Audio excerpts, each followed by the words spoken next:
Hello guys, कैसे हैं सभी। Good evening to all. मैं आपका अपना अभिनव उपाध्याय। हम उस दिन करंट अफेयर पढ़ के गए थे, आज हम जी के जीएस पढ़ेंगे। हमारे जी के जीएस के क्वेश्चन सारे इंपॉर्टेंट क्वेश्चन हैं, जो चुनिंदा क्वेश्चन है, सिलेक्टेड क्वेश्चन है, जो हर एग्जाम में पूछे जाते हैं, मोस्टली पूछे जाते हैं। यूपी पीसीएस में आ चुके हैं ये क्वेश्चन, आईएएस के एग्जामिनेशन में आ चुके हैं, यूपी ट्रिपल एससी के एग्जाम में आ चुके हैं। तो इसका क्वेश्चन नंबर 1 है, निम्नलिखित में से किस राजा के एक अभिलेख से सूचना मिलती है कि शाक्य मुनि बुद्ध का जन्म लुम्बिनी में हुआ था। तो आप सभी जानते हैं, मैं भी जानता हूँ इस चीज़ को, कि अशोक थे जिन्होंने बुद्ध धर्म अपनाया था। तो इसका आंसर क्या है? अशोक। पहले का आंसर है अशोक, राजा अशोक के टाइम में।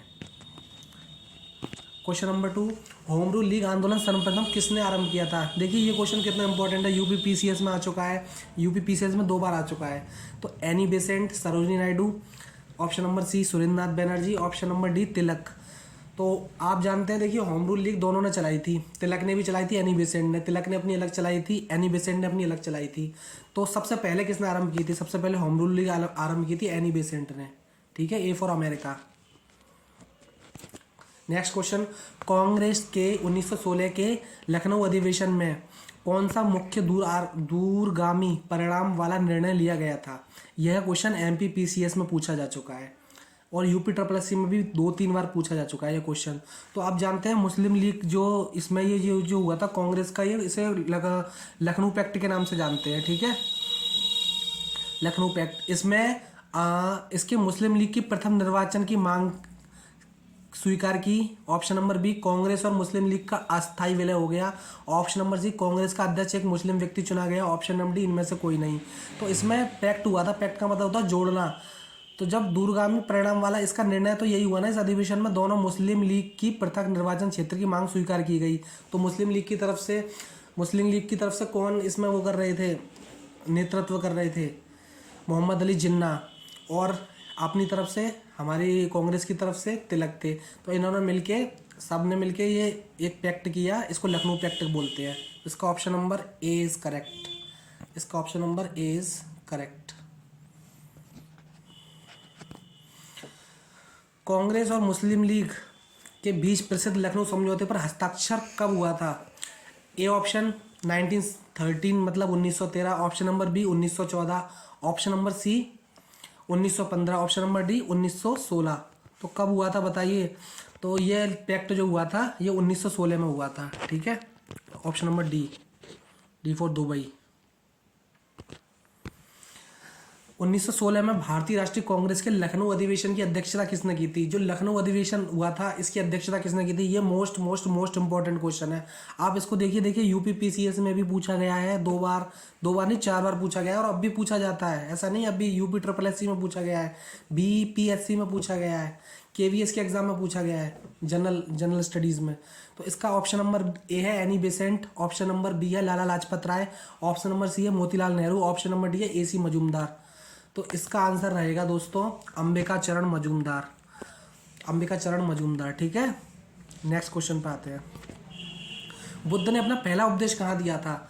गौतम बुद्ध जो थे उन्होंने अपना पहला उपदेश कहाँ दिया था? ऑप्शन नंबर ए काशी में दिया था, ऑप्शन नंबर बी सारनाथ में दिया था, ऑप्शन नंबर सी कुशीनगर में, या ऑप्शन नंबर डी बोधगया में। तो इसका है option number B for Bombay, Sarnath में दिया था। सारनाथ कहाँ पे बच्चों? वाराणसी के पास है सारनाथ। सारनाथ एक स्थान है जहाँ पर गौतम बुद्ध ने अपना पहला उपदेश दिया था। ठीक है, इसका option number A is correct, option number B is correct. Mahaparinirvana Mandir अवस्थित है, महापरिनिर्वाण मंदिर कहाँ अवस्थित है? कुशीनगर में, ऑप्शन नंबर बी सारनाथ में, ऑप्शन नंबर सी बोधगया में, ऑप्शन नंबर डी श्रावस्ती में। तो एक बात बताइए कि महापरिनिर्वाण का मतलब क्या होता है? महापरिनिर्वाण का मतलब होता है मोक्ष। तो जब गौतम बुद्ध को मोक्ष कहाँ प्राप्त हुआ था? समय मालूम है कहाँ प्राप्त हुआ था? कुशीनगर में प्राप्त हुआ था। तो ये मंदिर भी कुशीनगर में ही बनाया गया है। ठीक है, option number A for America is correct. Mahatma Buddha का महापरिनिर्वाण कहाँ हुआ था? अच्छा, ये तो मंदिर की बात थी। अब जब मंदिर कुशीनगर में है तो महापरिनिर्वाण कहाँ हुआ? इसका आंसर सब आप सभी कमेंट करेंगे, मेरी वीडियो डालने के बाद सब कमेंट में बताएंगे। ठीक है, ऑप्शन नंबर ए लुम्बिनी में, ऑप्शन नंबर बी बोधगया में, ऑप्शन नंबर सी कुशीनगर में, ऑप्शन नंबर डी कपिलवस्तु में। इसका आंसर आप सभी बताएंगे कमेंट में। प्लीज़ कमेंट जरूर करना, इससे हमें मोटिवेशन मिलता है। निम्नलिखित में से किस राजा के एक अभिलेख से सूचना मिलती है कि शाक्य मुनि बुद्ध का जन्म लुम्बिनी में हुआ था? ये क्वेश्चन तो मैंने करा चुका है, ये क्वेश्चन फिर से आस्क किया गया है, तो इसका ऑप्शन नंबर ए करेक्ट रहेगा, अशोक। ठीक है। बुद्ध का जन्म कहाँ हुआ था? बुद्ध का जन्म अभी आपने देखा क्वेश्चन में। चलिए अब आप अपना कॉमन सेंस लगाइए। वैशाली में, कपिलवस्तु में, ऑप्शन नंबर ए वैशाली में, ऑप्शन नंबर बी लुम्बिनी में, ऑप्शन नंबर सी कपिलवस्तु में, ऑप्शन नंबर डी पाटलिपुत्र में। तो कहाँ पे हुआ था? लुम्बिनी में। Option number B is Lumbini. ठीक है।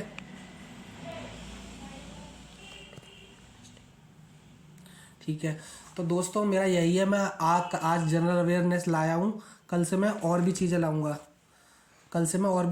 आपके लिए, और सारे स्टडीज़ करके और ज़्यादा से ज़्यादा इंपॉर्टेंट क्वेश्चंस लाऊंगा। मैथ्स की सीरीज़ भी लाऊंगा। अभी मैं धीमे धीमे वीडियो बना रहा हूँ, आप सभी लाइक और कमेंट करेंगे तो उससे मुझे मोटिवेशन मिलेगा।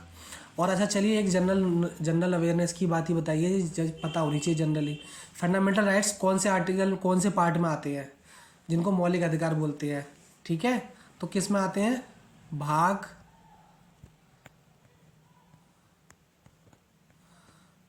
3 में आते हैं।